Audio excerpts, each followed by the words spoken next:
es Nancy Moya Mejía, aquí desde la ciudad de Nueva York, aquí estoy en Washington Heights, mi barrio preferido, mandándole un saludo efusivo a toda mi gente, a mi madre Magina, a mi hermano Darío, a toda mi gente de la Cuava que me esperen que voy para allá para pasar una feliz Pascua y próspero año nuevo desde aquí, desde Nueva York. Bien, señores, aquí estamos de regreso. Gracias por seguir en sintonía. Antes de pasar a nuestra primera entrevista del día, tengo que recordarles que En Viva la Navidad está activa. Queremos celebrarla con ustedes con las mejores ofertas. Al activar un plan prepago, recibe WhatsApp full gratis, con voz y videollamadas incluidas todos los fines de semana por 3 meses. Activación totalmente gratis, así que arranca pa' Viva y actívate en el mejor plan prepago del país. También puedes llevar equipos en cómodas cuotas para que esperes el año nuevo con equipo nuevo. Estas ofertas son válidas hasta el 8 de enero del 2023. El verdadero regalo de Navidad está en Viva. Estamos de tu lado.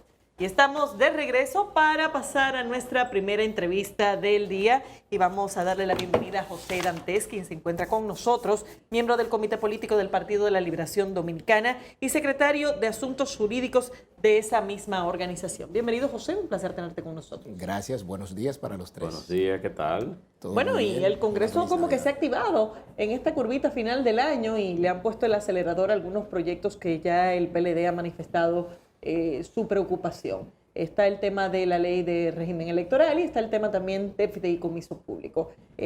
Vamos a repasar un poquito cuáles son las objeciones que tiene el PLD con estos temas. Sí, así es. Tal y como tú lo planteas, nos causa mucha sorpresa que en esta recta final de este año, en unas épocas en que no se acostumbra, ¿no?, a que haya un activismo en ese Congreso, pues se hayan dedicado a conocer estos dos proyectos de ley que realmente deberían contar, vamos a decir, con una fiscalización social mucho más activa que la que se puede tener en estos días. Pero bueno, está bien porque no hay nada que lo impida. El inconveniente está que en ambos proyectos no se han hecho las reparaciones que se habían ya señalado desde hace meses. Número uno, con la ley de fideicomiso ya hemos visto todo lo que conlleva la elaboración de un proyecto que lo que pretende es que el instrumento como tal no esté sustentado, vamos a decir, en la ley de compras y de contrataciones públicas para todo lo que tiene que ver con la compra de bienes y de servicios.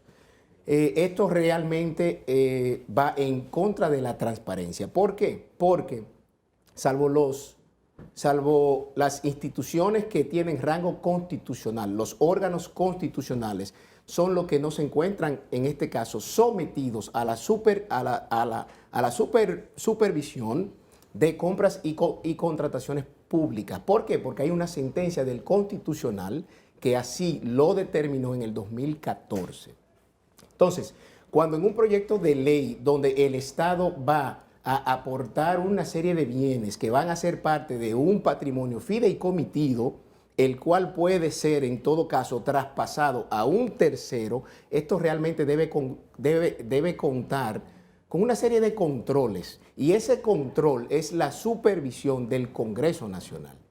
Entonces, cuando vemos un proyecto de esa naturaleza, donde prácticamente lo que se ha querido es instalar un gobierno paralelo vía los fideicomisos sin ningún control en lo que tiene que ver con las compras y la contratación de bienes y de servicios, pero por otro lado también en la contratación de personal que por el proyecto lo que se quiere es que se haga al margen de la ley de función pública, pues lo que estamos viendo es una intención de privatizar una serie de sectores del gobierno que realmente no es lo que debería ser un fideicomiso público. La preocupación de ustedes de que eso se pudiera privatizar a través del fideicomiso, ¿es una preocupación externada por lo que ocurrió anteriormente o es que ustedes tienen algún tipo de información de que se va a aprobar tal como tú lo estás diciendo, sin la supervisión de compras y contrataciones? Ambas cosas, Caminero, porque cuando tú ves la intención que ya hubo con lo de Punta Catalina y el reparo que se le hizo en ese momento al Congreso Nacional Y cuando vemos el proyecto aprobado por el Senado y que se empieza a conocer en la Cámara en esta semana, nos damos cuenta que es el mismo contenido. Lo que han hecho es cambios de forma. Pero en cuanto al fondo, subsiste la misma problemática. ¿Cómo es posible que el órgano de supervisión de los fideicomisos sea la Superintendencia de Bancos, cuando es el órgano rector del sistema financiero? No tiene nada que ver con la supervigilancia de los fideicomisos. Pero por otro lado, los consejos técnicos se supone que los integran funcionarios, aunque haya gente del sector privado, bien. Pero si en un consejo de 3, 2 son del sector privado, ¿el qué estamos haciendo? Si en un consejo de 5 miembros, 3 son del sector privado, ¿qué estamos haciendo? Pero lo más grave en ese aspecto muy particular es que no se exige ni un régimen de incompatibilidad, ni un régimen de sanciones. Entonces, ¿qué significa eso? Que en ese consejo técnico, que es el que lleva el día a día del fideicomiso, tú puedes poner al gato a que cuide la carne. Entonces eso es algo peligroso. Eso es algo que lamentablemente lo que implica es poner en manos del sector privado bienes del Estado Dominicano, la gerencia de bienes de ese Estado y la posibilidad de contratar deuda pública sin pasar por el Congreso Nacional. Ante la preocupación de la oposición y de sectores sociales, recuerdo, frente al fideicomiso, el gobierno echó para atrás precisamente esa ley que se iba a aprobar en aquella ocasión. No, el de Punta Catalina. El de Punta Catalina, que era uno en particular. Ahora, ¿qué han hecho ellos en la práctica? Han creado muchos fideicomisos sin que exista una ley de fideicomiso público. El de la Policía Nacional, el de la venta de tilapias, o sea, tienen un fideicomiso para prácticamente todo. Eso es suplantar las funciones, las atribuciones de las instituciones públicas. Entonces, yo creo, no nos oponemos al instrumento del fideicomiso. Lo que nos oponemos es a la forma, a la manera en que se quiere estructurar una ley para prácticamente poner en manos del sector privado la gestión de una serie de servicios públicos que son prácticamente esenciales para el pueblo dominicano. Bueno, y hablando de servicios públicos, Sigmund Freud dice que el PLD no tiene calidad moral para plantear este tema porque precisamente RD Vial y otros fideicomisos fueron constituidos durante los gobiernos del PLD. Sí, lo que ocurre es que hay una gran diferencia entre esos fideicomisos y el proyecto que ellos quieren ahora pasar. ¿Cuál es la diferencia? La diferencia está que tanto en fideicomiso de Ciudad Juan Bosch como en el de Vial, RD Vial,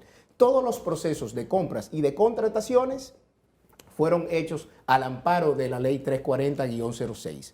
O sea, en este caso la ley lo que prevé es que cada fideicomiso dicte un reglamento propio para establecer su régimen de compras y de contrataciones, y eso es inconstitucional. ¿Por qué? Porque vuelvo y digo, hay una sentencia del Constitucional donde eximió exclusivamente a los 3 poderes y a los órganos constitucionales como la Junta Central, el propio Tribunal, la Cámara de Cuentas, de la supervisión de la Dirección de Compras y de Contrataciones Públicas. Esto quiere decir que todo ente público, que todo órgano público del Estado que maneje fondos públicos está sometido a la regulación de la ley de compras y de su órgano rector, que es la Dirección de Compras y Contrataciones. José. Sí, Geraldino. De estos fideicomiso público para la construcción de vivienda de bajo costo, Juan Bosch. Sí. Fideicomiso para la operación, mantenimiento y expansión de la red vial. Sí. Ese es de ustedes, los dos, ¿verdad?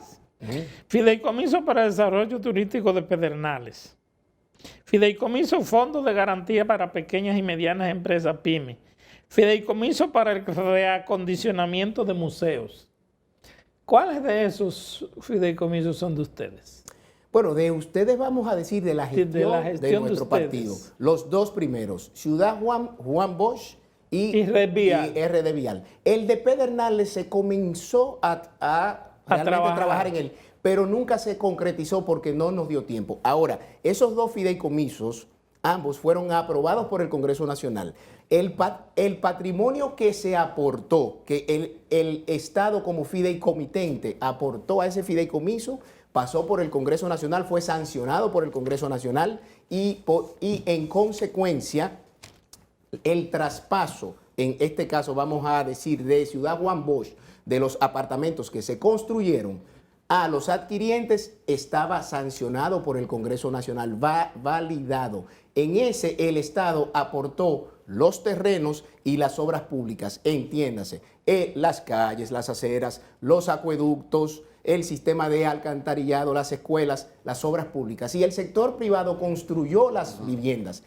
Sin embargo, como fueron hechas en terrenos del Estado, para que se pudiera titular ese proyecto de viviendas y por vía de consecuencia transferirlos a los adquirientes, tenía que pasar por el Congreso Nacional. ¿Por qué? Porque la Constitución dice que todo bien del Estado, todo bien inmueble que sea enajenado debe contar con aprobación del Congreso Nacional. Entonces ahí estriba la diferencia. Ellos quieren presentar con que se hizo en el pasado, pero bajo unos términos totalmente diferentes, respetando la Constitución y las leyes. Una de las cosas que a mí me llama la atención, y lo estábamos discutiendo hace un momento aquí, era el caso, por ejemplo, de que en el artículo 10 dice que se creará un consejo técnico de 5 miembros. Sí. Pero en el párrafo 2 dice que el consejo técnico deberá estar integrado por 2 o más funcionarios públicos. Si son 5, se supone que el Estado debe tener la primacía, claro, no tener la opción de dejar uno libre ahí para que sea del sector privado. Pero fíjate algo, Geraldino, tal y como tú lo planteas, dicen 2 o más, o sea que con que pongan 2 ya cumplirían con esa ley. Exactamente. Entonces hay 3 que muy bien pueden ser del sector privado, entonces van a tener la mayoría. Pero más aún, ese proyecto de ley dice que hasta un encargado departamental puede ser miembro de ese consejo, cuando lo que debería ser es la máxima autoridad del ministerio o de la institución que guarde relación con la misión de ese fideicomiso. O sea, si el fideicomiso tiene que ver con el desarrollo del turismo, uno de los miembros de ese consejo técnico debe ser el ministro de Turismo, no el encargado del departamento tal. ¿Por qué? Porque no tiene la jerarquía política, la legitimidad dada por la designación presidencial para que resguarde los intereses del Estado dominicano. Cuando tú ves eso y cuando tú ves la capacidad ilimitada que tienen para contratar deuda, para asumir compromisos que en caso de un incumplimiento lo pagarían con los bienes que el Estado ha aportado, ahí hay una violación constitucional. Porque es que cualquier tipo de enajenación de bienes debe ser sancionada por el Congreso Nacional, y por esa razón es que nuestro partido ha planteado que esto, en todo caso, debe hacerse de acuerdo a lo que ya se había discutido hace casi un año con respecto a los fideicomisos públicos. Y lamentablemente vemos que ahora lo que quieren es darnos un palo acechado, porque hay mucha gente que está fuera del país, que no está pendiente de esto, y la semana pasada lo querían pasar. Pero y en esta semana... tengo entendido que ya la discusión se aceptó que se va a mover para enero, ¿no? Bueno, sí, ya realmente fue a la comisión, dieron un plazo de 15 días, sin embargo, eso no es suficiente. ¿Por qué? Porque si dentro de 15 días vienen con el mismo proyecto sin ningún cambio, no estamos en nada. Pero en 15 días se va a haber acabado la legislatura, ¿no? Lo que ocurre es que ellos tienen unas sesiones, creo que ya están pautadas para el día 10 y para el día 11 del próximo mes. Y en todo caso, siempre se puede extender a petición de la presidencia. ¿Y qué ustedes opinan sobre el asunto sobre los cuestionamientos que está haciendo la Junta Central Electoral? Mira, Geraldino, yo vi ayer lo que la Junta Central Electoral había dicho con respecto a los cambios que le hizo el Senado al proyecto de ley de la 1519, que es la ley de régimen electoral. Que las declaraciones fueron más de lo que no hicieron que de lo que hicieron. Ciertamente. Ahora, lo que a mí me preocupa de las declaraciones de la Junta Central Electoral es que no toma en cuenta los meses de trabajo de todos los sectores que participamos en el diálogo nacional. O sea, si bien es cierto que la Junta Central presentó un proyecto al Senado en medio de las discusiones que estábamos llevando a cabo en la mesa electoral del diálogo, no es menos cierto que luego se acordó que para salvar ese trabajo del diálogo, era necesario incluir las observaciones de todos los que estábamos ahí sentados, porque si no, ¿para qué nos convocaron? Entonces se acordó eso. Se trabajó durante más de 15 sesiones, durante más de 7 meses, en un proyecto de ley donde se recogían los consensos y los disensos de todos los partidos políticos y de todos los sectores que estábamos en el diálogo nacional. Lo que el Senado declaró de urgencia la semana pasada y lo conoció en 2 lecturas consecutivas no recoge los consensos de ese diálogo nacional. Entonces, ayer la Junta Central reconoce las cosas que sí están, que no necesariamente fueron de consenso en el diálogo, porque la propia Junta le está dando la espalda al diálogo, y reclama las cosas que no se conocieron, pero de su proyecto como Junta Central, no de las discusiones propias del diálogo. Y esto fue conocido tan deprisa, señores, tan deprisa, que hasta la sede principal de la Junta Central, el Senado la ubica en el Distrito Nacional, cuando legalmente está constituida en el municipio Santo Domingo Oeste de la provincia de Santo Domingo. El método de elección está en la frontera. Está en la frontera, pero la Luperón, donde está ubicada la Junta Central Electoral, no es Distrito Nacional, es el municipio Santo Domingo Oeste, porque está del lado oeste de la Luperón. Bueno, el que vive de aquel lado vota por los funcionarios electivos de Santo Domingo Oeste. El que vive de este lado, votamos por los del Distrito Nacional. Pero eso es para ponerte un ejemplo. ¿El qué? Eso es una discusión que pudiera ser bizantina. Sí. Pero te pregunto, sí, ¿es válida las quejas de la Junta Central Electoral? ¿Ustedes están apoyando a la Junta Central Electoral en su discusión o ustedes entienden que en el caso de lo que pide la Junta, de que no organizar, o sea, como Junta Central Electoral, organizar las primarias de los partidos políticos, que esa parte ellos no quieren? Mira, no quieren, pero también el voto preferencial. Ellos quieren que haya un voto preferencial hacia los vocales y los regidores. ¿Ustedes están de acuerdo con eso? No, ellos lo que no quieren es el voto preferencial, sí, a los vocales y a los regidores, porque es mucho más trabajo, pero lamentablemente usted está ahí para hacer el trabajo, no para que se lo pongan fácil. Entonces, si el sistema de partidos, que es en el que se sustenta la democracia dominicana, ha decidido que el voto preferencial debe mantenerse porque es lo más democrático que hay, pues lamentablemente no es lo que usted quisiera que fuera para facilitarle su trabajo, sino es lo que le conviene al sistema de partidos políticos, número uno.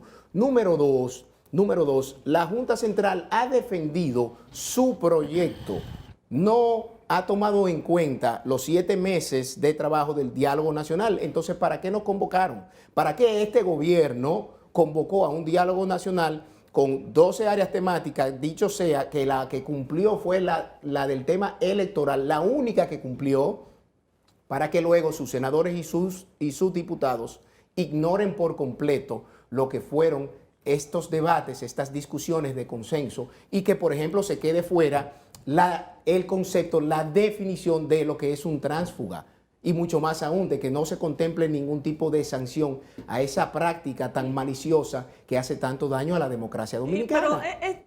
Y si mal no recuerdo, estas son leyes que requieren mayoría especial, ¿no? ¿El qué, perdón? Esta es una ley que requiere mayoría especial. Es una ley orgánica que realmente requiere de las 2/3 partes.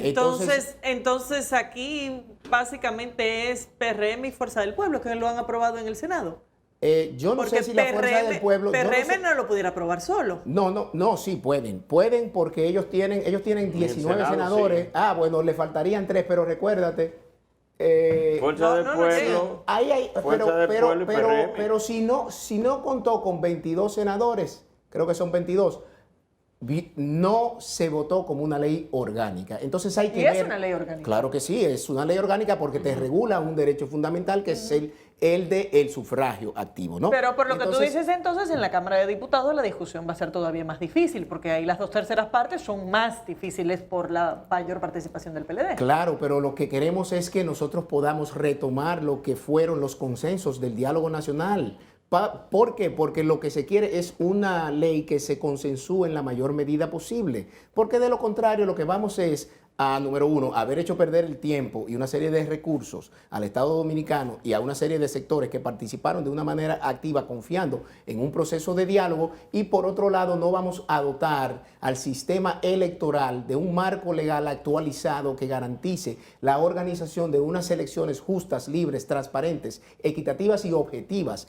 que es lo que se quiere. Entonces, cuando subsisten métodos de elección distintos, como para los diputados de ultramar por un lado y los del Parlacén por otro, eso vulnera el principio de igualdad del artículo 39 de la Constitución. Y hay una sentencia del Constitucional donde hace referencia a eso y a otros principios. Entonces, la prisa es mala consejera. Si bien es cierto que se necesita una ley lo antes posible, no es menos cierto que vísteme despacio que voy deprisa. Antes, ese es un tema o dos temas, el electoral y el del fideicomiso, que a este final de año comienza a calentarse y que a los primeros meses del año va a continuar. Vamos a tener más tiempo para traer a ti o a cualquiera de la gente del Partido de la Liberación Dominicana para que nos cuente más sobre ese tema que está en discusión y que parece que promete mucho. Bueno, señores, gracias. Mientras tanto aprovechamos, despedimos a José Dantes, miembro del Comité Político del Partido de la Liberación Dominicana y también secretario de Asuntos Jurídicos de esa organización. Vamos a una pausa y ya volvemos. Muchas gracias. Feliz Navidad para todos, en nombre mío, de mi familia, de la comunidad, de los periodistas también, de los comunicadores, para todos, en especial para la familia Díaz Mejía. Para todos, feliz Navidad y seguimos compartiendo y le damos gracias a Dios por seguir vivos aquí de pie.